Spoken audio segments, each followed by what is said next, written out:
আজকের ঘটনাটা আমাদের পাঠায় হচ্ছে মেদিনীপুর বেলপাহাড়ি থেকে। ঘটনাটা আসে বেলপাহাড়ি খুব সুন্দর একটা জায়গা, যেখানে চারপাশে সুন্দর পাহাড় দেখতে পারবে, সুন্দর একটা নেচার, খুব সুন্দর প্রকৃতি। বেলপাহাড়ি মেদিনীপুর জেলার একটি ছোট্ট জায়গা বেলপাহাড়ি, সেখান থেকে ঘটনাটা আসে। বেলপাহাড়ি থেকে আমাদের অরিন্দম গাঙ্গুলি ভাই ঘটনাটা শেয়ার করে। অরিন্দম গাঙ্গুলি ভাই জানায়, দিদি ভাই, বেলপাহাড়িতে আমার মাসির বিয়ে হয়। আমার মা যেহেতু উনি কলকাতা বিয়ে করে, তো আমরা প্রায় সময় বেলপাহাড়িতে মাসির বাড়ি ঘুরতে যাই। কারণ মাসির বাড়ির যে পরিবেশটা আমাদের কলকাতা শহরের থেকে পুরোটাই ডিফারেন্ট। কারণ চারপাশে গাছ, গ্রিনারি, এত সুন্দর নেচার, তার মধ্যে দূর দূরান্ত পর্যন্ত তুমি দেখতে পারবে সেই যে কত পাহাড়, রাস্তা এত ক্লিন ওখানে। তো ওখানে নেচারটা আমাদের খুব টানে। যখনই ছুটি পাই, তখনই কিন্তু ছুটতে চলে যাই মাসির বাড়ি।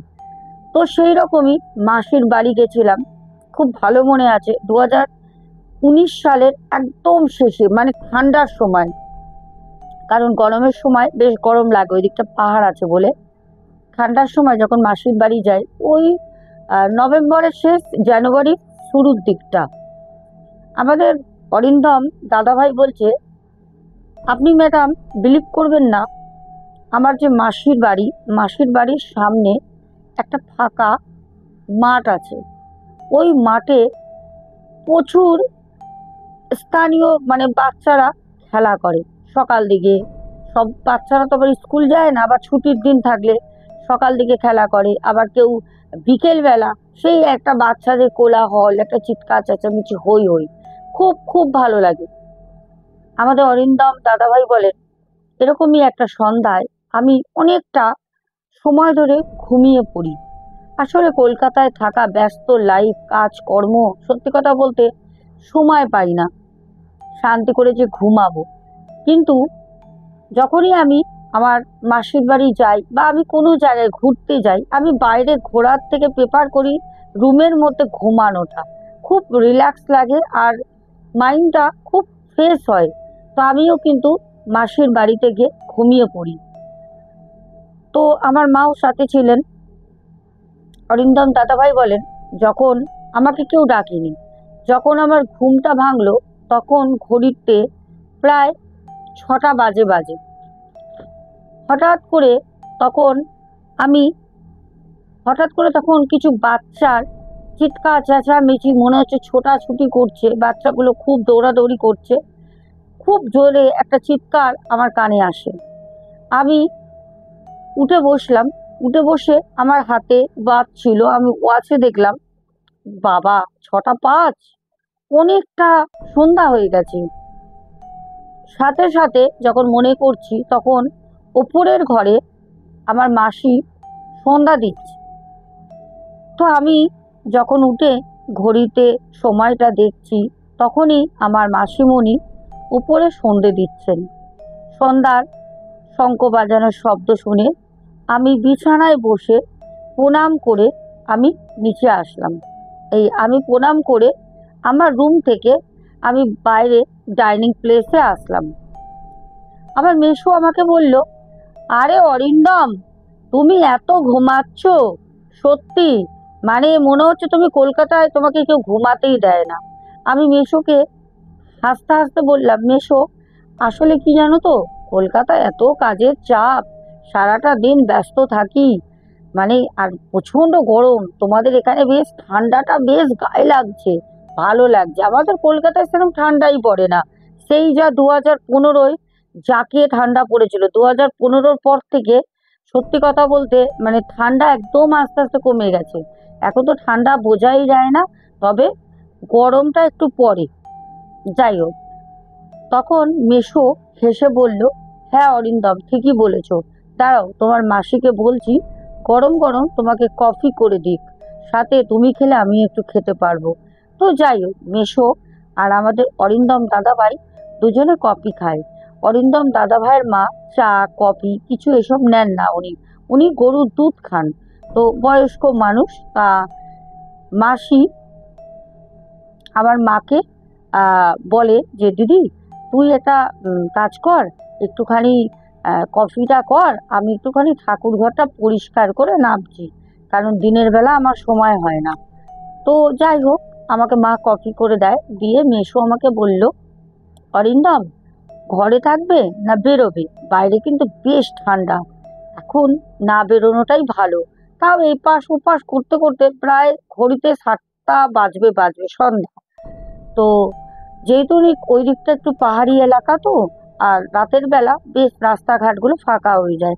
কিন্তু আমাদের অরিন্দম দাদাভাই বলে আমার একটু স্মোকের নেশা আছে। এবার মাসি মেশোর সামনে তো খেতে পারি না, আর মাও রয়েছেন। এবার যেহেতু শীতের সময়, যদি আমি ওপরের ঘরে গিয়ে ঘুরে ঘুরে খাই, সবই তো জানলা পাল্লা বন্ধ, যতই সিগারেট আমি চেপে চুপে খাই, একটা স্মেল তো আসবেই, ও উড়বেই ধোয়া। এদিকে ছাদে তো যেতে পারবো না, কারণ মেশোরা ছাদে উঠতে দেয় না, কারণ ছাদে বলে যে ওইদিকে নাকি পেছন সাইডটা খারাপ, অনেক কিছু অভিজ্ঞতা তাদের আছে। ছাদটা ওনারা দিনের বেলা যদি উঠতে দেয়, সন্ধ্যা হতে হতেই ছাদটা কিন্তু লক করে দেয়। অরিন্দম দাদাভাই বলেন যে আমি সিগারেট শুধু খাবার জন্য একটু টানবো বলে আমি আমার মেশোকে বললাম, মেশো পেটটা খুব ভার ভার লাগছে, শীতের সময় তো খেয়ে দিয়ে শুয়ে পড়েছি, হাঁটাহাঁটি হয়নি, আর ঘামও হয়নি, ঘাম হলো না, শরীরের খাবারটা অনেকটা মানে রিলিফ হয়। মেশো আমি একটু বাইরে দিয়ে আসছি। মেশোও বোঝে যে আমি সিগারেট টানতেই যাচ্ছি, কিন্তু মেশোর জায়গাটা বজায় রেখেছে, আমি আমার জায়গাটা। তো মেশো আমাকে বলল, ঠিক আছে অরিন্দম যাও, কিন্তু রাতের বেলা তো আমিও তোমার সাথে বেরোতাম, কিন্তু ঠান্ডাটা খুব জাঁকিয়ে পড়েছে, দেখো না ঘরেই মোজা টোজা পরে ডাইনিংয়ে আঁটু সাটু হয়ে পা তুলে চেয়ারে বসে আছি, মন চাইলেও শরীর চাইছে না তোমার সাথে যেতে। তুমি যাও, কিন্তু তাড়াতাড়ি ফিরবে, আর কোনো দিকে যেন এইদিকে ওইদিকে আড্ডা দিতে যেও না, নতুন লোক অচেনা। আমি তখন আমার মেসোকে বললাম, ঠিক আছে আমি তো সামনে যাব। তো মা বলল তাড়াতাড়ি ফিরিস। আমি বেরোলাম। আমি সোয়েটার, জ্যাকেট, মাথায় টুপি, উপর দিয়ে চাদর সব মুড়িয়ে নিয়েছি, পায়ে মোজা, প্যান্ট, ট্র্যাকস্যুট প্যান্ট পরে রয়েছি, বুট সব পরেছি, পরে চাদর মুড়িয়ে বেশ মোটা সোটা লাগছে আমাকে। আমি একদম নিজেকে গুটিয়ে নিয়ে আমি ঘর থেকে বেরোলাম।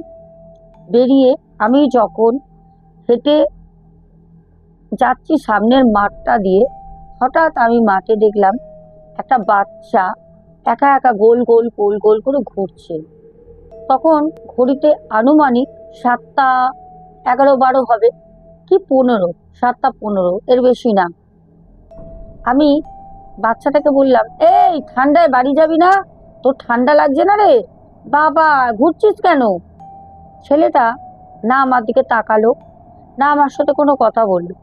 ছেলেটা ছেলেটার মতনই, যেখান থেকে আমি যাচ্ছি মাঠের ওপর দিয়ে, ওখান থেকে অনেকটা দূরে ছেলেটা মাঠের এক প্রান্তে ও গোল গোল গোল গোল করে ঘুরছে। আমি আবার ভাবলাম হয়তো আশেপাশে বাড়ি হবে। আমি আর সেই দিকে কোনো কর্ণপাত বা ভুরুক্ষেপ না করে আমি কিন্তু আমার মতো চলে যাই। আমি যখন দিনের বেলা সিগারেট খেয়েছি যেই দোকানটা দিয়ে, আমি গিয়ে দেখলাম রীতিমতো সেই মোড়ের মাথায় গলি দিয়ে বেরোলে মাঠ পেরিয়ে সেই দোকানটা কিন্তু অলরেডি বন্ধ হয়ে গেছে। দোকানটা অলরেডি বন্ধ। তো বন্ধ অবস্থায় যখন আমি দেখলাম, তখন না সত্যি কথা আমার বিরক্ত লাগলো, যে যতই হোক কলকাতা কলকাতা, রাত যদি 1টার সময়ও যাই সিগারেটের দোকান পাবো, ভালো হলেও সব কিছু কি হয়েছে, কলকাতার মতো না তো, কালকেই চলে যাব। অ্যাকচুয়ালি যারা স্মোক করো তারা জানবে, যখন স্মোকের একটা নেশা লাগে তখন কিন্তু মাইন্ডটা অন্যরকম হয়ে যায়।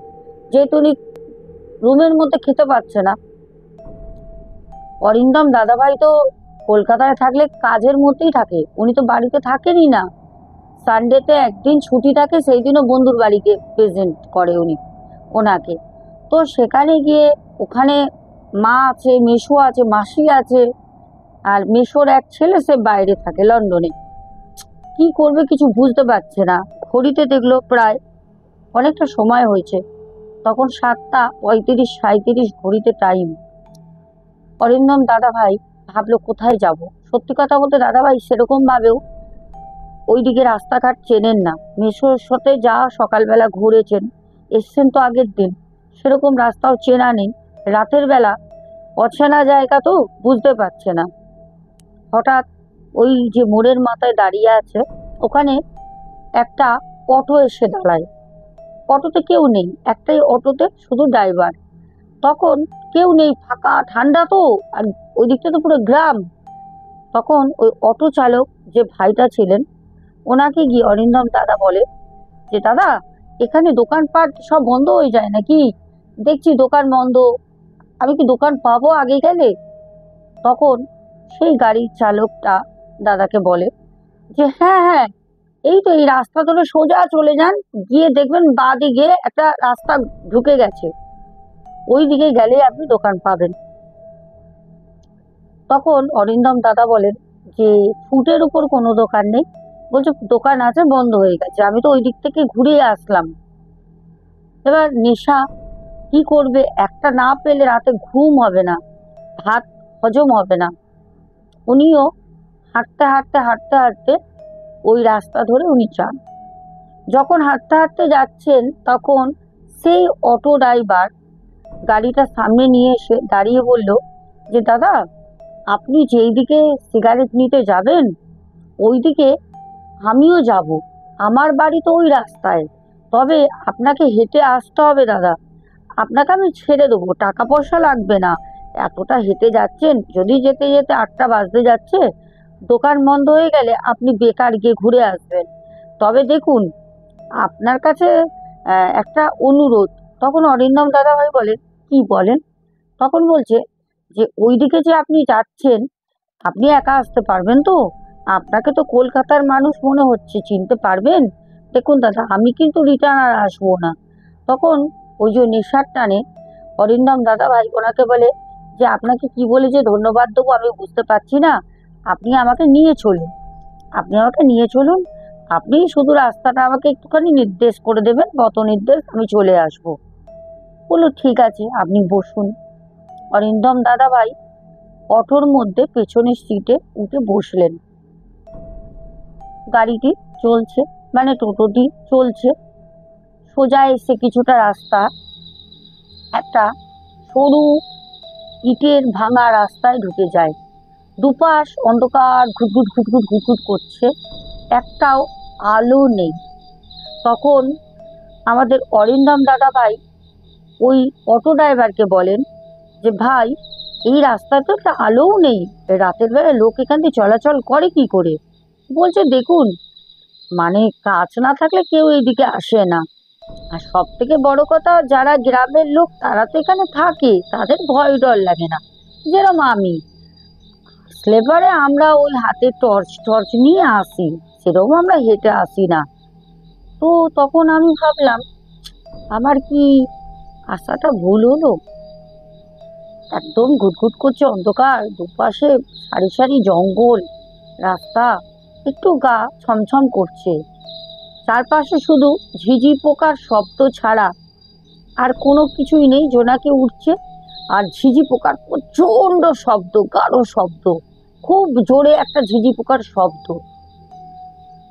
অনুভূতিটা বেশ ভালো লাগছে, কিন্তু একা ফিরবো ভেবেই গায়ে কিন্তু শিহরণ দিচ্ছে। তারপর অনেকটা ভেতরে যাবার পর আমাকে বলল, দাদা, ও কলকাতার দাদা, ওই দেখেন দোকান, যান, আপনার কপাল ভালো, দোকানটা মনে হয় বন্ধ হচ্ছে, এখনো হয়নি। দেখলাম ওইটা পাড়ার দোকান, মানে ওই গ্রামের একটা ছোট পাড়া, ওই পাড়ার দোকান আমরা বলি না, তাও একদিকে ঝাঁপ অলরেডি ফেলা হয়ে গেছে। আমি তখন নেবে অটো যে ভাইটি ছিল চালাচ্ছিলেন, ওকে আমি 10টা টাকা বের করে দিই। সে ভাই বলল, না না না না না, কলকাতার বাবু টাকা দিচ্ছেন, আমাদের এখানে আমরা এরকমই, আপনি তো এইদিকে আসবেন বলছিলেন, চিনতে পারবেন কি পারবেন না এতটা রাস্তা, আপনাকে হয়তো এসে দোকান বন্ধ হয়ে যেত। সত্যি তখন আমাদের অরিন্দম দাদা বলছেন, আমি জানেন ম্যাডাম থেকে গেলে দোকান বন্ধ হয়ে যেত, কারণ আমি গাড়িতে করে গিয়েও অলরেডি একটা ঝাঁপ ফেলে দিয়েছে। যাই হোক, সেই অটো চালক ভাইটি আমার কাছ থেকে কিন্তু কোনো টাকা নেয়নি। ও আমাকে শুধু বলল, দাদা একটা আপনাকে অনুমতি নিয়ে একটা কথা বলবো। আমি তখন বললাম, হ্যাঁ বলো কি। তখন আমাকে বলল, দাদা একটু সাবধানে বাড়ি যাবেন, কারণ রাস্তাটা ভালো না। আমি তখন বললাম, হ্যাঁ চারপাশে যা বন জঙ্গল অন্ধকার, তার মধ্যে চাপা ঠান্ডা, ঠান্ডায় একদম কুয়াশা, মানে একটা, তোমরা মনে মনে একটা জিনিস দর্শক বন্ধুরা ভাবো। প্রথম কথা, দাদা ভাই কলকাতার একজন ছেলে, ছোট থেকেই কলকাতায় পড়াশোনা, স্কুল কলেজ এমনকি অফিস কলকাতায়। মা মানে মাসির বাড়ি ঘুরতে গেছে মাকে নিয়ে, উনি তখনও পর্যন্ত ম্যারিড না, আনম্যারিড। তো মা যেহেতু অনেক বয়স হয়েছে, বোনও আসতে পারে না, মানে মাসিও কলকাতা সেরকম আসতে পারে না, মাও সেরকমভাবে কাজের মধ্যে থাকে, যেতে পারে না, যার কারণে নিয়ে যাওয়া হয়, যেই কারণে মাকে নিয়ে গেছি। তো তার জন্য সত্যি কথা বলতে মানে একটু থাকা কিন্তু ভালো লাগছে, কারণ কলকাতায় থেকে থেকে লাইফ একঘেয়েমি হয়ে গেছে। তখন ভাবলো যে এই পরিবেশটাও খুব সুন্দর, হয়তো আমি একা আছি বলে একটু ভয় ভয় লাগছে। দর্শক বন্ধু, তোমরা ইমাজিন করো চারপাশে শুধু ঘন জঙ্গল, যেটা রাতের ঘুটঘুটে অন্ধকারে মনে হচ্ছে জঙ্গলগুলো সবুজ না, পুরো কালো। ভাঙা চোরা কাদা মাটির একটা সরু রাস্তা, যেখান থেকে একটা অটো গেলে একটা সাইকেলকে নেবে সাইডে দাঁড়াতে হয়, নালে ডবল যদি গাড়ি হয়ে যায় জঙ্গলের মধ্যে ঢুকে যেতে হয় একটা সাইড। এতটা সরু একটা রাস্তা, গ্রামের পথ, আর সেরকম ঘন কুয়াশা, জোনাকির শব্দ। দাদাভাই এক প্যাকেট সিগারেট কেনে, একটা প্যাকেট থেকে সিগারেট মুখে দিয়ে আগুন ধরিয়ে সিগারেট টানতে টানতে দাদাভাই সেই পথ ধরে রাস্তার উদ্দেশ্যে হাঁটছে। কোনো রকম দুদিকে ভরা জঙ্গল, কুয়াশায় অন্ধকার আচ্ছন্ন, জোনাকির শব্দ, নিচে রীতিমতো আপড়া খাবড়া পথ, কোনো রকম অনুসরণ করে ফোনের ফ্ল্যাশ লাইটটা অন করে আসছে। সিগারেট জ্বালিয়ে যখন আসছে তখন বাড়ি থেকে ফোন করে মেসো মশাই। মেসো বলল, অরিন্দম কত দূর গেলে তুমি? এইখানে তুমি গেলে, এখানে তো আমি তোমায় গিয়ে দেখলাম।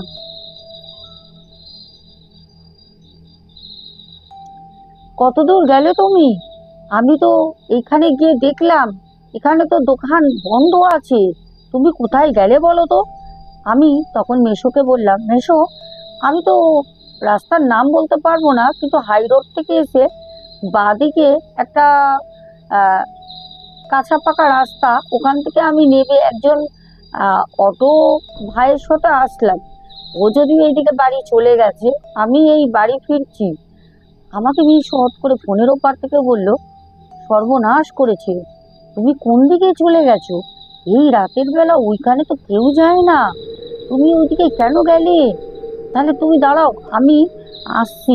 আমি তখন মেসোকে বললাম, আরে মেসো, কলকাতার ছেলে আমি, এত ভীতু না, দূর, তোমাকে আসতে হবে না, আর রাখো, আমি ফোনের ফ্ল্যাশ লাইটটা অন করে সিগারেট টানতে টানতে আমি যাচ্ছি।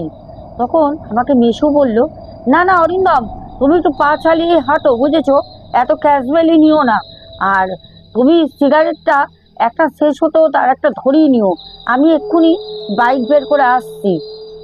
আমি তখন মেসোকে বললাম যে আচ্ছা ঠিক আছে, আমি কিন্তু বিষয়টা বুঝতে পারি, বুঝিনি তা না, ঠিক আছে, কারণ ভূতের অনেক গল্পের বই আমি পড়েছি, ভূতের অনেক স্টোরি আমি শুনি, বিশেষ করে বেঙ্গলি ব্লগার সোনা ভূত সত্য, সোনা কথা, এই তিনটে চ্যানেল আমার খুব প্রিয়। আমি জানি না এর থেকে অনেক বড় বড় ইউটিউবে চ্যানেল আছে যারা ঘটনা শোনায়, কিন্তু আপনার প্রেজেন্টেশন, আপনার বক্তব্য, আপনার ঘটনাগুলো একদম রিয়েলিস্টিক লাগে, মনে হয় সত্য ঘটনা, কোনো এর মধ্যে বানানো কোনো ঘটনা আপনি বলেন না, আর খুব সাবলীল। তার জন্য আপনার তিনটে চ্যানেল আমি খুব ভালো করে নোটিস করি। তো সেখানে আপনার ঘটনা শুনে শুনে অনেক নলেজ আমি অলরেডি পেয়েছি। তো আমি বুঝতে পেরেছি যে আমার মেসো আমাকে অ্যাকচুয়ালি কি বলতে চাইছে। আমাদের অরিন্দম দাদাভাই বলেন, একটা সময় অনেকটা আমি আস্তে আস্তে সিগারেটটা টানছি। আমার শরীর, যত আমি রাস্তার দিকে এগিয়ে আসছি, আমার না সারা শরীর ভার হচ্ছে। মনের মধ্যে কোথাও চলছে সিগারেটটাও আমার দরকার ছিল, আমার মেসোর বাড়িটা ফিরে যাওয়াও খুব দরকার, আর মেসোর এই সময় এখানে আসাটাও খুব দরকার। আমি কোনো রকমে সিগারেট আমি টানছি না, কিন্তু জাস্ট করে মুখে দিচ্ছি একবার, জাস্ট যাতে আগুনটা বুঝে না যায়। প্রচণ্ড একটা হাওয়া চলছে, কেউ নেই, না সামনে না পেছনে, না রাস্তায় কোনো লাইট, অন্ধকার ঘুটঘুট ঘুটঘুট করছে। মনে হচ্ছে একটা জঙ্গলের মধ্যে আমি নিজেকে হারিয়ে ফেলেছি। হঠাৎ করে হাসছিলাম, বুঝতে পারলাম না আমার পেছনে কেউ যেন আসছে। প্রথমে ভাবলাম মনে হয় কোনো আমারই মতো কোনো মানুষ হয়তো যাচ্ছে, কিন্তু তার কাছে আলো নেই, কিন্তু সে তো আমার থেকে পেছনে খুব দূরেও নেই, কারণ আমি বুঝতে পারছি আমার খুব পেছনেই রয়েছে, কিন্তু আলো ছাড়া কিভাবে অন্ধকারে চলছে? ভাঙা চোরা রাস্তা, তো পুড়ে মরবে। তাহলে কি আমার ফোনের ফ্ল্যাশ লাইটের আলোকে অনুসরণ করে আমার পেছনে আসছে? আমি কথা বলবো কি বলবো না সাহস করে উঠতে পারছি না। হঠাৎ করে একটা হাওয়া হু হু করে যেন আমার চারপাশটা আমাকে ঘিরে ধরলো। আমার সারা শরীর না ভার হয়ে গেল হঠাৎ। আমি কিন্তু বেশ চলছি, তখনও সিগারেটের মিটমিট করে আগুনের শিখাটা জ্বলছে। আমাকে পিছন দিক দিয়ে ভাঙা ভাঙা কাঁপা কাঁপা গলায় বলছে, এই একটা বিড়ি দে না, একটা বিড়ি দে না, আমায় একটা বিড়ি দে না। কন্টিনিউ এই কথা বলছে। আমি ওই ঠান্ডার মধ্যে ওই আওয়াজ পেয়ে দরদর দরদর করে ঘামছি। এ কি বলছে বিড়ি দে না, মানে আমি দরদর করে ঘামছি। আমাকে কিছুক্ষণ আমার পেছনে আস্তে আস্তে বলে, আমাকে একটা বিড়ি দে না, একটা বিড়ি দে না, এই একটা বিড়ি দে না। সমানে বলতে বলতে প্রথমে আসতে বলছিল, তারপর মনে হচ্ছে সে আমার উপর রেগে যাচ্ছে, এবার মনে হচ্ছে আমাকে চড়াও করবে। আমরা যেরকম মানুষ ভালো কথা বলি, এই পড়তে বস, না বসলে পড়তে বসবি, তারপর আমরা কি করি, ধরে বেঁধে মেরে ভয় দেখিয়ে আমরা পড়তে বসাই। ঠিক আমার সাথেও ওই সিচুয়েশনটা সেম। আমি তখন ভাবছি, এ ভগবান, সিগারেট তো এক্ষুনি বুঝে যাবে। এখন আমি এমন একটা পরিস্থিতির মধ্যে পড়েছি, প্যান্টের পকেট দিয়ে যদি সিগারেটের প্যাকেট বের করতে হয়, তাহলে আমার ফোনের টর্চটা আমি রাস্তায় ফেলতে পারবো না। দুটো তো হাত, এক হাতে সিগারেট নয় মুখে চেপে নিলাম, এক হাতে বের করলাম, তারপরে কি করে ধরাবো? দুটো হাত না হলে সিগারেটটা ধরাবো কি করে? আর এই দিকে আমার ওই জ্বালিয়ে আসা সিগারেট কতক্ষণ জ্বলবে? ওই সিগারেটও আমার রীতিমতো শেষ জায়গায়, মানে এবার ওর শেষ অবস্থা। আমি কি করব? আমি কিছু বুঝতে পারছি না, আমি কি করব। হঠাৎ আমি সিগারেটের প্যাকেটটা যখন ভ্যান থেকে বের করছি, হঠাৎ করে আমি দেখলাম, মানে বলে বোঝাতে পারবো না, একটা মানুষ আমার পাশ থেকে দৌড়ে, মানে আমার যে ওই ফোনের ফ্ল্যাশ লাইটে আমি দেখলাম একটা উলঙ্গ মানুষ। আমি তার পেছনটা দেখেছি, যদি আমি সামনেটা দেখিনি, আমার গা কাটা কাটা দিচ্ছে শুনে। একটা ওই ঠান্ডায় আমি রীতিমতো ঘেমে চুপচুপে হয়ে গেছি, আমার গরম লাগছে, ঠান্ডা লাগছে না। একটা উলঙ্গ মানুষ, পুরুষ, পেছন দিকটা যে আমার ফ্ল্যাশ লাইট যে সামনে ছিল, ফোনটা আমি ধরে রেখেছি এরকম করে, আমার সামনে দিয়ে দৌড়ে হাওয়ার স্পিডে বেরিয়ে গিয়ে একটা আমার বাঁ সাইডে জঙ্গলের ঝাড় ছিল, ঝাড়ের মধ্যে ছপাত করে লাফিয়ে পড়ল। ওইখান থেকে কিছু পাখি উড়ে যাওয়ার বা কিছু একটা শব্দ হলো। ওই সিচুয়েশানে আমার মাথায় এত কিছু নেই, একটা কিছু শব্দ হলো, শব্দ হতে হতেই আমি ওখানে থমকে দাঁড়িয়ে পড়লাম, কারণ আমার না শরীর আর আমাকে দিচ্ছে না, আমার শরীর আমার জবাব দিয়ে দিয়েছে। আমি আর পা আমার টানতে পারছি না, আমার পাকে যে আমি টেনে নিয়ে যাব আমার আর ক্ষমতা নেই। হঠাৎ হঠাৎ আমি ভগবানকে স্মরণ করছি, হে মহাদেব, আমি মহাদেবের ভক্ত, আমি মহাদেবকে স্মরণ করছি। হঠাৎ কি বলবো, দেখলাম দূর থেকে একটা গাড়ির আলো, হেডলাইটের আলো রাস্তায় পড়ছে। বুঝতে পারলাম মেশো বুঝতে পেরেছে, এসে পৌঁছেছে। মেশো দূর থেকে আমাকে বলছে, অরিন্দম হাঁটো, অরিন্দম এগিয়ে এসো। এ কি অরিন্দম, ভয় পেয়েছো? অরিন্দম দাঁড়িয়ে আছো কেন? অরিন্দম এসো। চিৎকার করতে করতে আসছে। যখন সামনে এসে আমার কাঁধে হাত দিল, আমি যেন একটা মানে কোন জগতে ছিলাম জানি না, একটা সম্বিত ফিরে পেলাম। মেশো আমাকে বলল, না জেনে কেন এইসব রাস্তায় আসিস ভাই, ওঠ, তোর মাকে কিছু হয়ে গেলে কি মুখ দেখাতাম, এই তোর মাসি তো আমাকে পুরো খেয়ে নিত কাঁচা, ওঠ। আমি গাড়িতে বসে আমার মেশোকে আমি ঠিক যেরকম বাচ্চা বয়সে বাবাকে জড়িয়ে ধরতাম, ওরকম পেছন দিক দিয়ে জড়িয়ে সামনে দু হাত দিয়ে বসে শুধু কাঁপছি, থরথর থরথর করে কাঁপছি। আমাকে মেশো বাড়িতে নিয়ে গিয়ে বলল, টুপি খোল, হাত পা ধো। হাত পা ধুলাম। আমাকে সাথে সাথে একটা প্রদীপের শিখা ধরিয়ে নিয়ে এসে আমাকে সাথে সাথে কিছু একটা আরতি ওঠানোর মতো, আরতি করে যেরকম, ঠিক ওরকম ভাবে মানে মাসি কিছু একটা করলো। করে দেখলাম হাতে 3টে লবঙ্গ নিয়ে আমার মাথা দিয়ে ঘুরিয়ে, তার সাথে শুকনো লঙ্কা, কালো সর্ষে সব পুড়িয়ে সাথে সাথে আগুনে দিয়ে ওটাকে পুড়িয়ে ঘরে ধোয়া করে বাইরে 3 মাথার মোড়ে ছুটিতে ফেলে দিয়ে আসলো। দিয়ে বলল, খেয়ে দিয়ে চুপ করে শো, আজকে মিশোর সাথেই শোবি। যাই হোক, প্রচন্ড জ্বর আসে। পরের দিন আমি চোখ খুলতে পারিনি, মাথা তুলতে পারিনি। তারপর মিশো ওনাদের ওখান থেকে একজন তন্ত্র এসব জানেন, তন্ত্র মন্ত্র, ওনাকে নিয়ে আসে। উনি একটা কালো কার একটা ছোট্ট মাদুলির মধ্যে দিয়ে আমার হাতে বেঁধে দেয়, বেঁধে দিয়ে বলল, এটা কলকাতায় গিয়ে তারপরেই এটাকে খুলবে, এর আগে না। তো এই ছিল আজকের ঘটনা আমাদের অরিন্দম দাদা ভাই। কলকাতা থেকে উনি গেছিলেন বেলপাহাড়ি ঘুরতে, ওনার সাথে এই ঘটনাটা ঘটেছে। আর বলে রাখি, বেলপাহাড়িতে আমিও গেছি। অরিন্দম দাদা ভাই যেরকম বলেছেন ওরকম জায়গা বেলপাহাড়িতে আছে। তো চলো, গত গত রাতে তোমাদের তো আমি কমেন্ট পড়িনি, আজকে পড়বো, ঠিক আছে?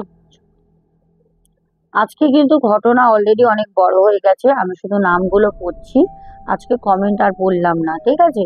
প্রিন্স শ্রাবণ, তারপরে শ্রেয়সী, তারপরে কমেন্ট করেছো রত্না সরকার, তারপর রীতা ঘোষ, রীতা ঘোষ, রীতা ঘোষ অনেকগুলো কমেন্ট করেছো। পাপ্পু দে ভাই পরপর 2টো কমেন্ট করেছো। টিনা আচারিয়া, তারপর অভিরূপ সর্দার, রাজকুমার নন্দী কমেন্ট করেছো। তারপর টুকু সাবারওয়াল, রূপা দে, তারপর অভিরূপ, তারপর গানের ফেরিওয়ালা শুভঙ্কর ঘোড়ই, তারপর কমেন্ট করেছো রিমলি বিশ্বাস, আব্দুল হক ভাই, তারপর কিউট দিশা ব্লগ থেকে কমেন্ট করেছো। মামুনি হালদার কমেন্ট করেছো। গীতা দাস, তারপর কমেন্ট করেছো রেশমি ভট্টাচার্যা, তারপর মৌরয়, তারপর ঋতু হাজরা কমেন্ট করেছো। তারপর আবারও লক্ষ্মী ভট্টাচার্যা। আর অভিরূপ তো আমাদের অনেকগুলো কমেন্ট করেছে, আমি যদিও বারবার বলছি না, অনেকটা বড় হয়ে যাবে বলে, কারণ এডিট করতে অনেকটা সময় লাগলে ঘটনাটা যেতেও তোমাদের কাছে অনেকটা টাইম লাগবে। তারপরে মিন্টু গায়েন, পিন্টু ঘোষ, তারপর কমেন্ট করেছো মৌমিতা ঘোষ, টুকু সাবারওয়াল, জলি হাজরা, তারপরে সুমনা ভট্টাচার্য, নীলিমা সিংহ, রেখা অধিকারী দিদিভাই, প্রদীপ দাস, সায়ন চৌধুরী, সায়ন চৌধুরী, ভাস্কর অধিকারী, তারপর স্বপ্না বাজাল দিদিভাই, কোয়েল রিম্পা, তারপর স্বপন রাউত, সঙ্গীতা দিদিভাই, তারপর কমেন্ট করেছো প্যান্থার গেমিং ওয়াইটি, তারপরে জয়শ্রী ঘোষ, সুজাতা দাস, কিষাণু মান্না, বন্দনা দাস, জবা দেবী। এখনের মতো সববার কিন্তু আমি নামগুলো বললাম। চান্দা গাঙ্গুলি, চান্দা গাঙ্গুলিও কমেন্ট করেছো। সবাইকে অনেক অনেক ভালোবাসা রইল। আজকের মতো ঘটনাটা কেমন লাগলো অবশ্যই বলবে। আর এই ঘটনাটা প্রশ্ন হচ্ছে দাদা ভাইয়ের সাথে কত সালে ঘটেছিল, সালটা কত ছিল? যারা ঘটনাটা পুরো মন দিয়ে শুনেছো তারাই বলতে পারবে। এখনের মতো tata, good night, love you all. দেখা হবে আগামীকাল।